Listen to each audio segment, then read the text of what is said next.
So we are recording. This is core. The week before your final exam. I have to talk to Mr. Thomas because one little thought occurred to me this morning right after I woke up, which is that your final exam, the first day is a Thursday, which is a short class day. So I got to talk to him about it. I think you still have enough time to take the calculator portion because it's only 2 multiple choice and 3 free response. It's Thursday and Friday. Yes. Okay, well, we'll talk about it. Okay, so quiet down, please. So here we go. I listed some of the major topics that you will see on an AB free response exam, right? We all know there are 6 questions. So the main topics: PVA, area volume. There's like usually a table problem that involves average value Riemann sums. There's always an antiderivative word problem.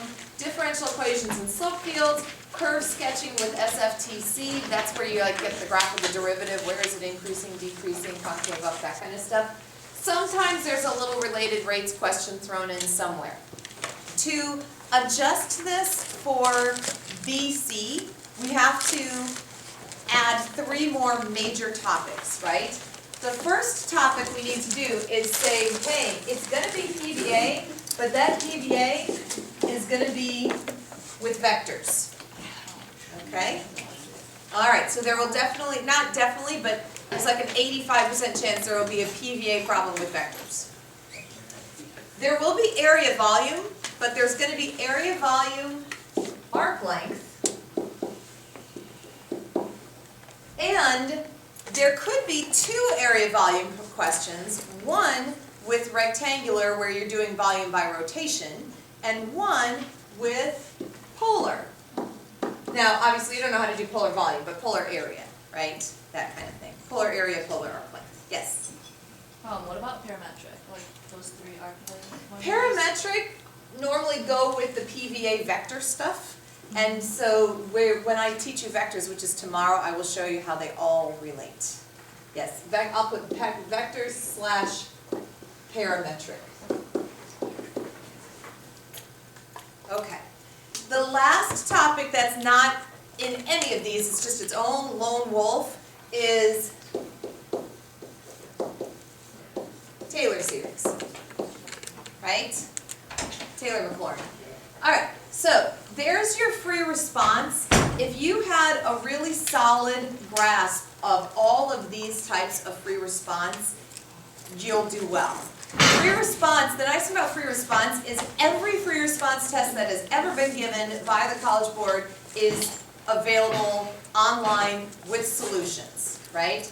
I can type in 1987 calculus free response and bam, there it is, right? So anyway, you can do any practice when you want. There's infinitely many of them out there. Not infinitely many, but a whole bunch, right? Okay, so that's your those are your free response topics. The other quick things I wanted to show you before we get into what we're doing today is back in the day when I taught AB, I had made a bunch of AP exam review materials. So I posted them on the main page of my website. This is on the home page. So right here it says review materials for the AB portion of the AP exam. Because remember, your AP exam is about 2/3 AB, 1/3 BC, right? So all of this, so say I look at my topics and I'm like, oh, I do not remember Riemann sums for the life of me, right? So you can click on Riemann sums, and here's what is in here. Oh, it's downloaded. The thing that's in there, what I did a number of years ago, is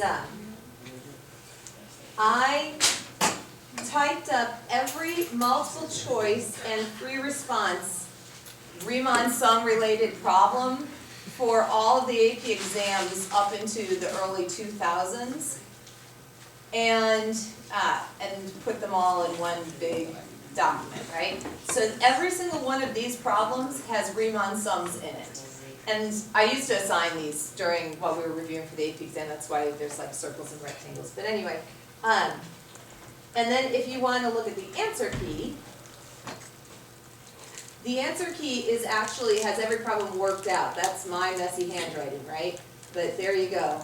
So you can see every single problem worked out. It doesn't show point values, it just shows solutions. So those are there if you want to use them as an extra resource if you need some review on a specific topic. Those are all A-B though, I don't have B stuff made for BC. Okay, so talk to me, questions. I am hopefully ready. Antiderivative word problems, can we do like anything? You want to do a practice antiderivative word problem before we get into the multiple choice stuff? Yes. Okay, all right, you got it. This was on your AB final exam. Oh wait.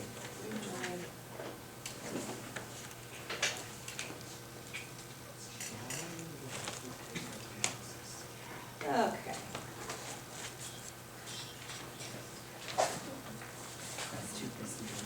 All right, so, and I don't want to repeat one that we've already done. So we did some of these when we were reviewing for your final exam last semester. So I'm pretty sure we did the one with the amusement park. Yeah. Yep. Okay, did we do the one with traffic flow? No. No? Okay, so let's do traffic flow. Most of the time, antiderivative word problems involve a rate of stuff going in and a rate of stuff coming out. This one was a little bit different, it just had one rate, but that's okay. We can still kind of figure it out from here. So, here's what it says. Traffic flow is defined as the rate at which cars pass through an intersection, measured in cars per minute. The traffic flow at a particular intersection is modeled by the function f for flow, right? F of t equals 82 plus 4 sine t over 2 for t between 0 and 30, where f of t is measured in cars per minute, t is measured in minutes. And then this is a calculator question. So a to the nearest whole number, how many cars pass through the intersection, so that's total number. So f of t, remember, is the rate that cars pass through. So part A, you want the total number of cars that pass through. Think about how you get that. Part B, is the flow increasing or decreasing, and how would you know?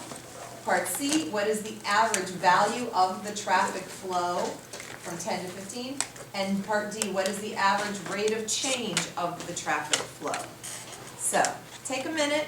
Remember, for calculator questions, all you have to do is set up and answer. You do not have to show any work to solve an integral or to evaluate an integral, to do a definite, specific derivative, or solving equations. All of that is on your calculator.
Well, part A, what does it say?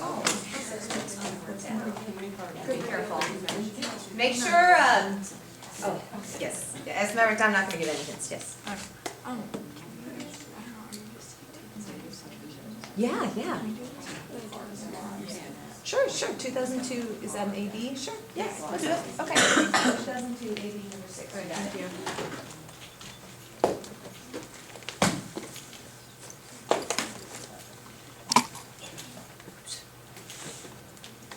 Normally you get 15 minutes to do these problems. I'm going to give you like 4. You get 15 minutes per problem? Mm-hmm. I know, it's nice. It is a lot. And very few people run out of time on free response.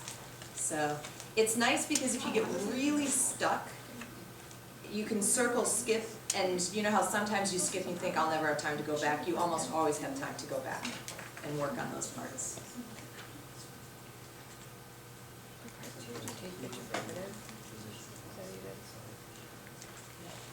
Of course, when you're stressed, time tends to go faster. But I just don't want to.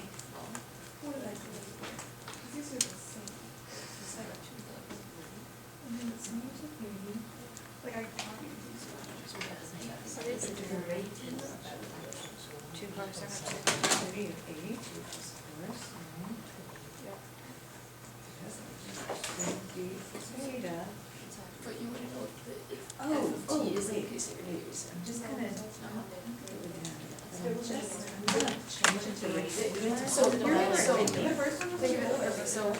traffic flow is F of T, and it wants to know if the traffic flow is increasing or decreasing. Not positive or negative, increasing or decreasing. You have 5. You got the 2474.077.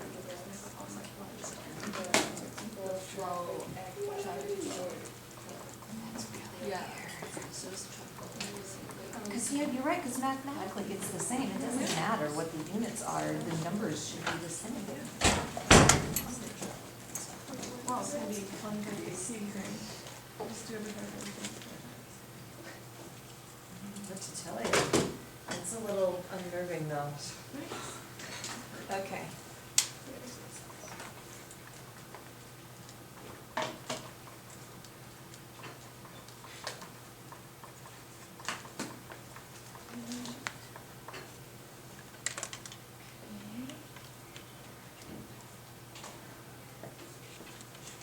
When you're writing your responses, I want you to pretend that someone is grading it, right? That someone besides you. Just think about all the notation you're going to need to get full credit.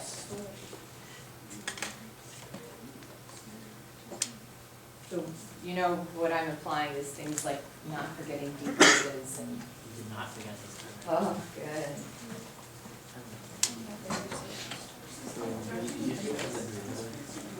Which part? Is the traffic flow increasing? So you know that F is the traffic flow, right? You want to know if it's increasing or decreasing. How do you know? You take the derivative. If the derivative is positive, it's increasing. If the derivative is negative, it's decreasing. I was like, yeah, that's Remember, I was like, you the don't plans have to could be differentiate by strong. You can put F in your y equals graph and then just do derivative at whatever point you want. Oh, Right? okay. You only have Same to do as the first possible. section of the green. She's like, but if you do the second and third. Remember guys, you do not have to differentiate or integrate by hand. You can do almost this entire problem with very, very little work. When we talk about stuff, it's a little bit of work time. Hey, does everyone remember average value formula? Yes. But yeah. Vaguely. Vaguely? 1 over b minus a integral a to b I just remember that. of whatever you want the average of. I remember that. Yes. That's the only one I remember. That's the only formula for the year. No, I remember IVT too, but not FNT. Which is funny because we never actually technically taught IVT. I know, but it was in a lot of like classes, like you quizzes and stuff. I picked that one up. Way to change it to derivative in high school. Oh, yeah. Okay, so just to move this I didn't forward. make that connection. I was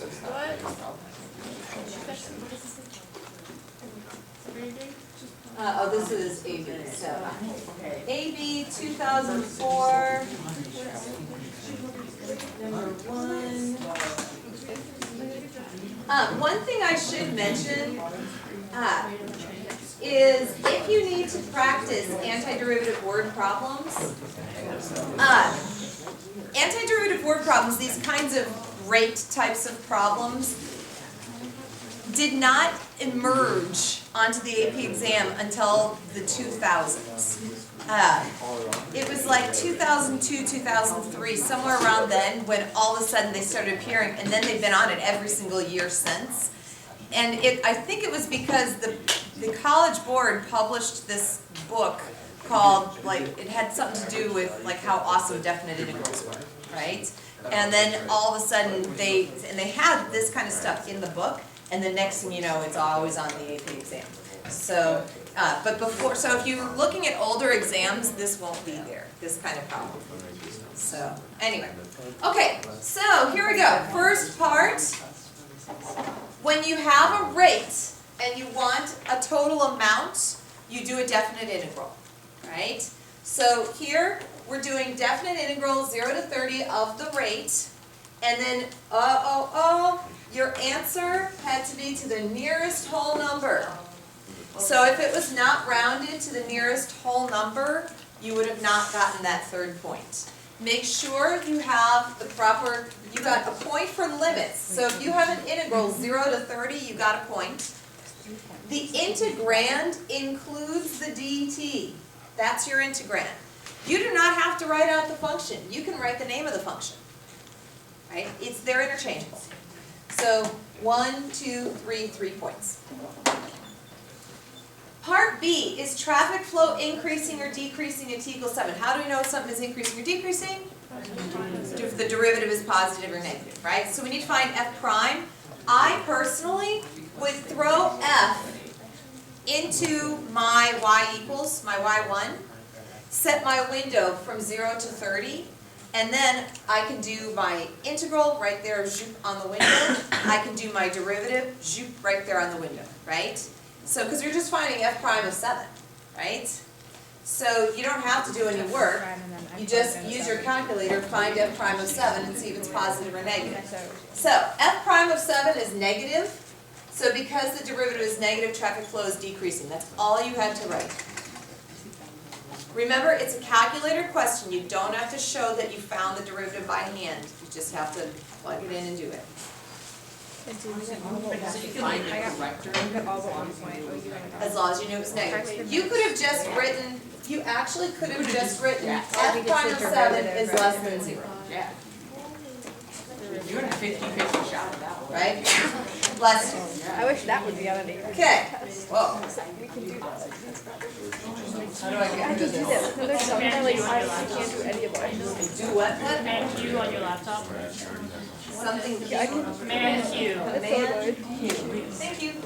Okay. Hey, thank you. That was a terrible one! Okay.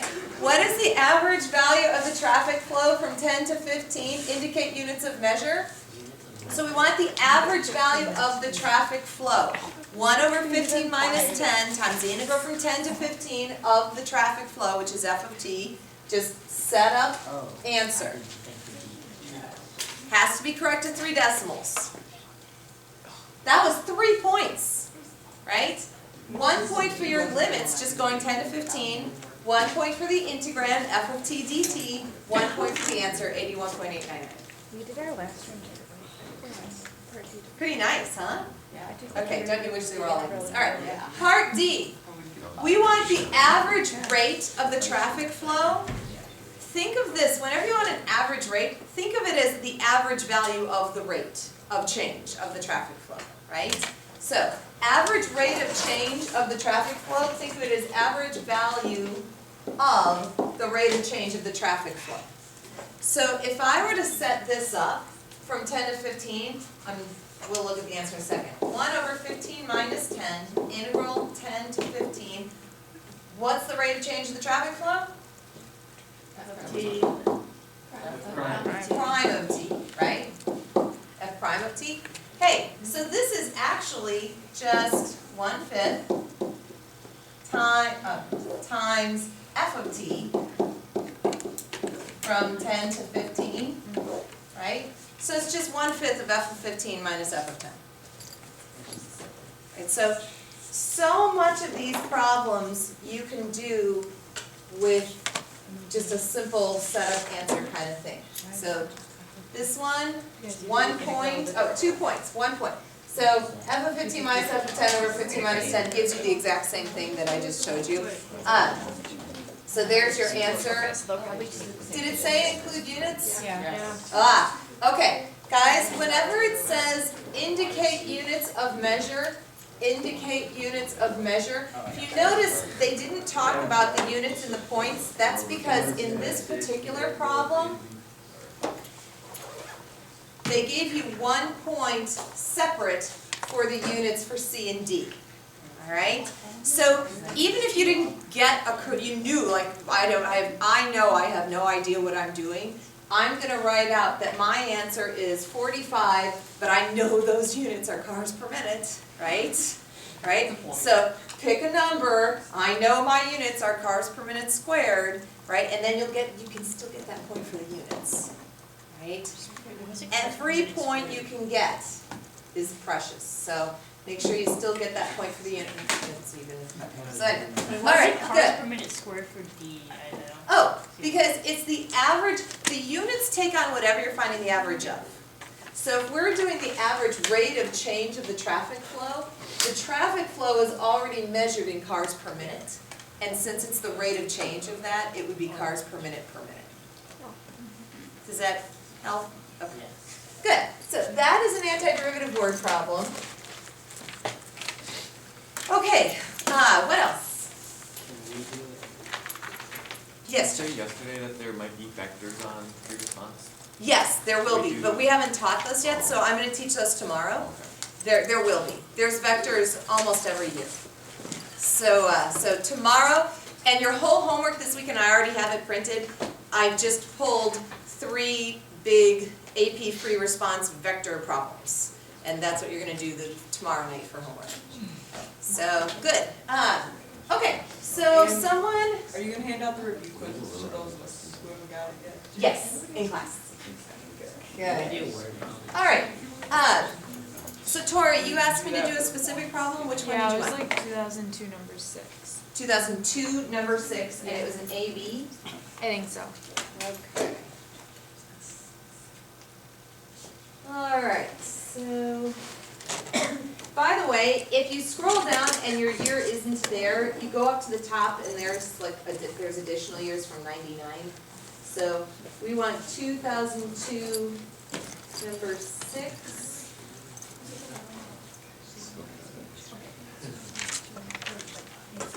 Oh, I guess it's BC. Wait. Actually, no, this is it. This is it? Yeah. Yeah. We done this. Okay. Let's see, so we have a table. F is a function that is differentiable for all reals. The table gives values of f and to f prime from negative 1.5 to 1.5. This, by the way, would be a no calculator question. The second derivative of f has a property that it is always positive on those intervals. All right. Evaluate the integral from 0 to 1.5 of 3f prime plus 4. So everyone take a second and just see if you can find you'd have to anti-differentiate. Be careful that you anti-differentiate the 4.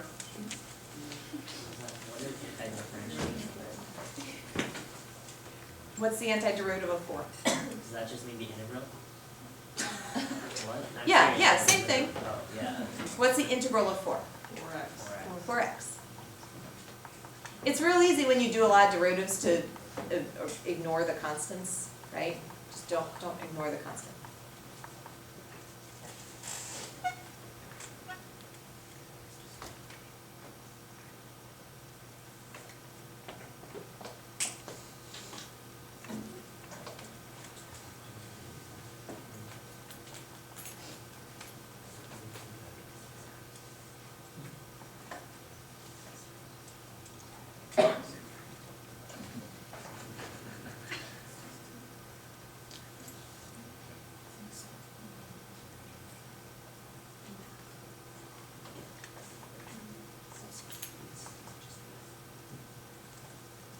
Didn't we do this one? Yeah, we did. Yeah. This seems really familiar.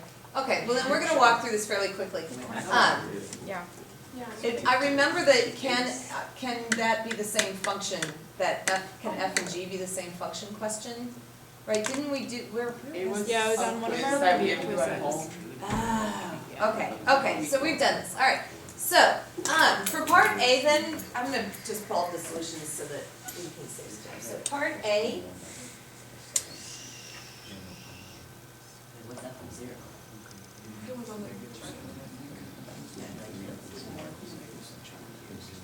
Okay, so for part A, you should have 3 times f of x plus 4x from 0 to 1.5, right? And then you're using your table to get all of your values that you plug in. Okay, so you plug those in. Part A is worth 2 points. 1 point for your antiderivative, which you sure don't have to split up like this, right? You can just, that's fine. So 1 point for that, 1 point for your answer, which was 24. Does that make sense? Okay, part B, let's look at B. So B says write an equation of the line tangent to f at the point where x equals 1. So what 2 things do we need for a tangent line? Point and slope. So we need f of 1 and we need f prime of 1, right? Point and slope. So f of 1, f prime of 1, so y plus 4 equals 5 times x minus 1. I think there's your tangent line. Okay. Use this line to approximate the value of 1.2. What does that mean? What do we do with the 1.2? Just plug it into the tangent line. Okay? Is this approximation greater or less than the actual value, and why? Okay? Tangent lines and trapezoids go with concavity, right? Okay? Tangent lines and trapezoids go with concavity. So if you need to know if something's greater or less than, if it's a tangent line or a trapezoid, you're talking about concavity. If it is a rectangle, it goes with direction. So anyway, tangent lines, this is a tangent line. It said this function's second derivative is always positive. This function is always concave up. So any tangent line that we draw, any values that are on the line that are not at the point of tangency will be greater or less than the actual function. Less. So our approximation will be less than the actual value because the second derivative is positive and therefore the function is concave up. Alright, so points for that part. That was 3 points. You got a point for your tangent line. You got a point for your approximation, which was -3, and then you got a point for your answer with reason, less because f is concave up. Okay? Alright, part C. Find a positive real number r having the property that there must exist a value c between 0 and 0.5 such that f double prime of c equals r. Alright, so here's the thing. Can anyone tell me what theorem this is alluding to? MVT. This is MVT, right? We have an f prime. It's asking us when does f double prime have to equal a specific number. And we're going from 0 to 0.5, right? So if MVT tells us in general that there has to be at least one place on a continuous function where the instantaneous rate of change equals the average rate of change, right? Where the slope of the tangent equals the slope of the secant. So what we have to do then is find the slope of the secant, which is f double prime from 0 to 0.5, right? So slope of secant of f prime. So you have 3 minus 0 over 0.5 minus 0. So you get 6. That means whatever f prime looks like, if we were to connect the dots from 0 to 0.5, the slope would be 6. Which means somewhere in between those numbers, the actual slope has to be 6. So the question says, find a positive real number r, blah, blah, blah, blah, give a reason for your answer. The r value would be 6. The reason is because MVT, so I would go ahead and do the whole spiel for MVT. I would say, because f is differentiable and therefore continuous on the interval from 0 to 0.5, the MVT applies, right? It has to be continuous differentiable. The slope of the secant connecting the points from 0 to 0.5 for f prime of x equals 6. Therefore, by the MVT, there must be at least one place in the interval, open interval 0 to 0.5, where f double prime of c equals 6. That's what I would do. I would do the whole spiel. They're not quite so wordy. So they just say, by the MVT, there is some value where it's 6. So they're pretty nice about it. Reference, you had a point for reference, MVT for F prime, or differentiability. Wow, they didn't make you write the theorem name. So, as long as you showed that the theorem applied. And then value of R, which was 6. Okay, I will tell you, I was told that normally you have to write the theorem name. Yes? Do you have to write the conditions? I always state, if I'm going to apply a theorem, I always state that why it applies, so I always state the conditions. And they didn't remember. They didn't. But I always do. Because sometimes they require, and again, remember, it depends on who wrote the problem, right, what they require. It's always up to the problem writer how the points are assigned. Let G be the function given by blah, blah, blah, blah, blah. The graph of G passes through the points x, f of x given in the table above. Is it possible that f and g are the same function? Give a reason for your answer. All right, so the way that I did this was I found g prime, right? So g prime, you get 4x minus 1 for x less than 0, and you get 4x plus 1 for x greater than 0, and then g double prime. Well, g double prime, you get 4, and you get 4, or x less than 0, or x greater than 0. Okay, so anyway, so here's the thing. G prime, if you plug in a 0, because it's, this one should be a greater than equal to. If you plug in a 0, you get -1 to the left of 0, you get 1 to the right of 0. G prime of 0 is undefined, whereas our f prime of 0 is 0, right? So they have two different derivative values at 0. You could also say, since g prime is undefined, g double prime is also undefined at 0, and since their f double prime is always positive, it's always defined, whereas this one is undefined at 0. Use something with the zeros, right? I think there's another reason too. I can't remember the other reason. Okay, so they did this one. G prime's not continuous at 0, and f is, therefore they can't be equal. G double prime is 4 for all x not equals 0, but it's shown that, in part C, we showed that f double prime was 6, right? And since g double prime is always 4, but we just proved that f double prime has to equal 6, then they can't be the same. So that's the other reason. Tori, does that answer your question? Yeah. Okay, good. All right, any multiple choicey kind of questions you guys want to go over? Yeah, number 13 on this one. Number 13 on this one. Wait, on this, like, what's this? 13 on this. This is review quiz number 10. It was last week's weekly take-home quiz. So did you say 13? All right. Okay, so we have, weekly quiz 10, we're doing number 13.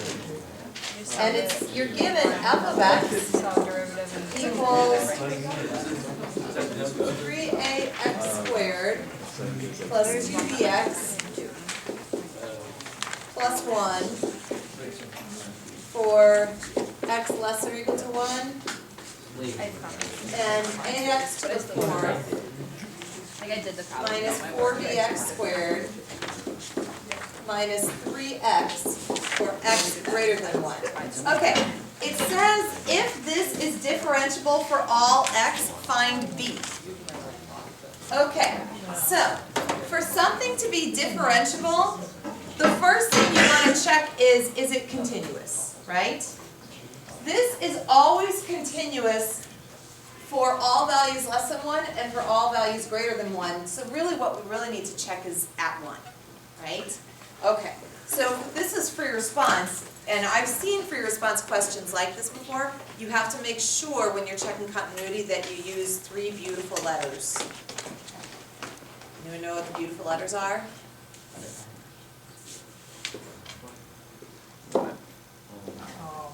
Okay. All right. If you don't use limits, you don't get credit. Anytime you're checking continuity, it's gotta be with limits. So, we would do the limit as x approaches 1 from the left of f of x, and the limit as x approaches 1 from the right. Okay, from the left, you're plugging a 1 in on top, so you get 3a plus 2b plus 1. From the right, you're plugging a 1 in on the bottom, so you get a minus 4b minus 3. So for the function to be continuous, the limit from the left, oops, that's a 2b plus 1, has to equal the limit from the right. So that's great. We've got one beautiful equation, right? We have two equations, we have one equation, two unknowns. So that doesn't really help us. So we need a second equation, right? I mean, we can clean this up, right? 2a plus 6b plus 4 equals 0. So a plus 3b plus 2 equals 0. Lovely equation. Yay, very good. Okay, for a function to be differentiable, a smart thing to do would be to find the what? The derivative, right? For some reason, students always check the continuity and forget about the derivative. So, derivative, so you get 6ax plus 2b.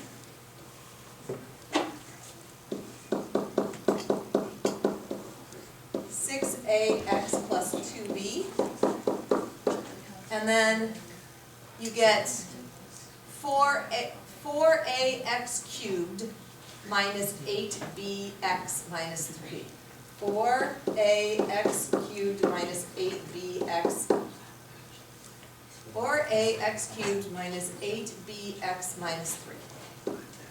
For x greater than 1. Okay. For a function to be differentiable, the derivative to the left of 1 has to equal the derivative to the right. If they don't equal, you get a sharp turn.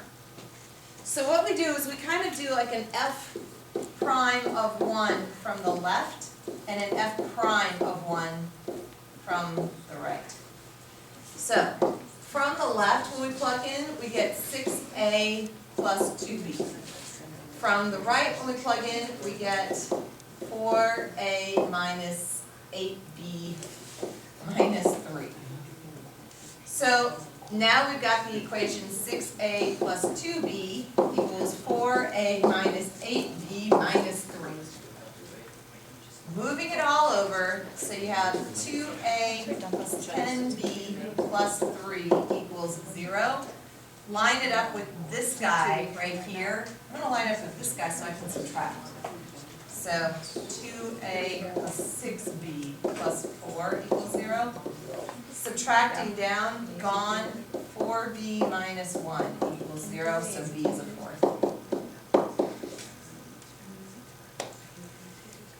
Continuity, differentiability, right?